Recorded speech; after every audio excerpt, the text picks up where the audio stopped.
साहित्य जगत में दद्दा के नाम से प्रसिद्ध राष्ट्र कवि मैथिली शरण गुप्त का जन्म 3 अगस्त 1886 को उत्तर प्रदेश के झांसी स्थित चिड़गांव में हुआ था। शिक्षित और प्रतिष्ठित वैश्य परिवार में जन्मे मैथिली शरण गुप्त के पिताजी का नाम सेठ रामचरण गुप्त और माता का नाम श्रीमती काशीबाई था। मैथिली शरण गुप्त जी की प्रारंभिक शिक्षा चिड़गांव झांसी के ही राजकीय विद्यालय से प्रारंभ हुई। प्रारंभिक शिक्षा समाप्त करने के उपरांत गुप्त जी को आगे की पढ़ाई अंग्रेजी माध्यम से करने के लिए झांसी के मैकडॉनल्ड हाई स्कूल में भेजा गया, पर उनका यहाँ मन नहीं लगा और 2 वर्ष के पश्चात घर पर ही उनकी शिक्षा का प्रबंध किया गया। फिर गुप्त जी घर पर ही संस्कृत, हिंदी तथा बंगला के भाषा और साहित्य का व्यापक अध्ययन करने लगे।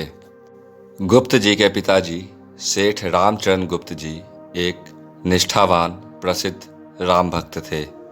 इनके पिताजी कनकलता उपनाम से कविताएं लिखा करते थे और राम के विष्णुत्व में अटल आस्था रखते थे। गुप्त जी को कवित्व प्रतिभा और राम भक्ति पैतृक देन में मिली थी। वो बाल्यकाल से ही काव्य रचना करने लग गए थे। इसी बीच गुप्त जी मुंशी अजमेरी के संपर्क में आए और उनके प्रभाव से इनकी काव्य प्रतिभा को प्रोत्साहन प्राप्त हुआ। फिर जब आचार्य महावीर प्रसाद द्विवेदी जी झांसी के रेलवे ऑफिस में चीफ क्लर्क थे, तब गुप्त जी अपने बड़े भाई के साथ उनसे मिलने गए और कालांतर में उन्हीं की छत्र छाया में मैथिली शरण गुप्त जी की काव्य प्रतिभा को अद्भुत आयाम मिला। वो द्विवेदी जी को अपना काव्य गुरु मानते थे और उन्हीं के बताए मार्ग पे चलते रहे। बुंदेलखंड में जन्म लेने के कारण गुप्त जी बोलचाल में बुंदेली भाषा का ही प्रयोग करते थे तथा धोती और बंडी पहनकर माथे पर तिलक लगाकर एक संत की भांति अपनी हवेली के बरामदे में बैठकर साहित्य साधना में लीन रहते थे। महावीर प्रसाद द्विवेदी जी की प्रेरणा से गुप्त जी ने खड़ी बोली को अपनी रचनाओं का माध्यम बनाया और अपनी कविता के द्वारा खड़ी बोली को एक काव्य भाषा के रूप में निर्मित करने के लिए अथक प्रयास किया। इस तरह वज्र भाषा जैसी समृद्ध काव्य भाषा को छोड़कर समय और संदर्भों के अनुकूल होने के कारण नए कवियों ने इसे ही अपनी काव्य अभिव्यक्ति का माध्यम बनाया। हिंदी कविता के इतिहास में यह गुप्त जी का सबसे बड़ा योगदान है। शुरुआती दौर में गुप्त जी की कविताएं खड़ी बोली में ही मासिक पत्रिका सरस्वती में प्रकाशित होना प्रारंभ हो गई थी। फिर कुछ समय के बाद गुप्त जी ने अपने साहित्यिक गुरु आचार्य महावीर प्रसाद द्विवेदी जी के प्रेरणाओं से प्रेरित होकर भारत भारती की रचना की। भारत भारती के प्रकाशन होते ही गुप्त जी की ख्याति चारों तरफ आग की तरह फैल गई।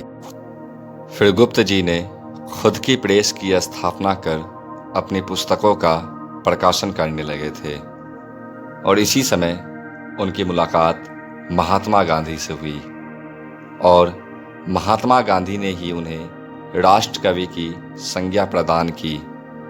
फिर 16 अप्रैल 1941 को गुप्त जी व्यक्तिगत सत्याग्रह में भाग लेने के कारण गिरफ्तार कर लिए गए।